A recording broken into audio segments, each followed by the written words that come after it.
Pati yung impeachment judge, sir, dapat mag-aral. Well, kahit naman ako naghahanda, magbabasa uli. Ang tagal ko nang hindi nagpa-practice. Matagal-tagal na ako hindi nakakapag-appear din sa husgado. Nagbago na rin yung rules on evidence. Gagamitin ko rin itong panahong to para magbasa muli, to brush up on my rules on evidence, the Supreme Court decisions on the rules on evidence. At nang magampanan namin yung aming tungkulin na may buong katapatan sa probisyon ng batas. Okay, Mav, and then Ann. Sir, sorry. In case po na senator yung ma-appoint at ma-confirm, do you operate on 23 senators lang? Paano kung Ma-appoint o ma-confirm? What do you mean? kunwari po, piliin ni Magbobotohan. Presidente at tapos ma-confirm siya ng Kongreso. Oo, sir, ano lang, hypothetical lang.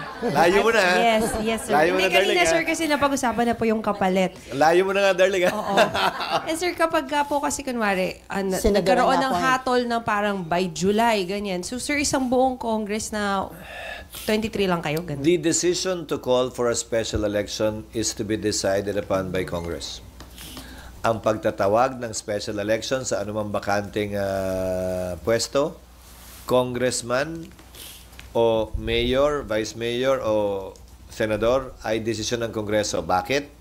Kailangan kasi mag-appropriate ng pondo para sa special election na yon. At hindi basta-bastang nagagawa yun.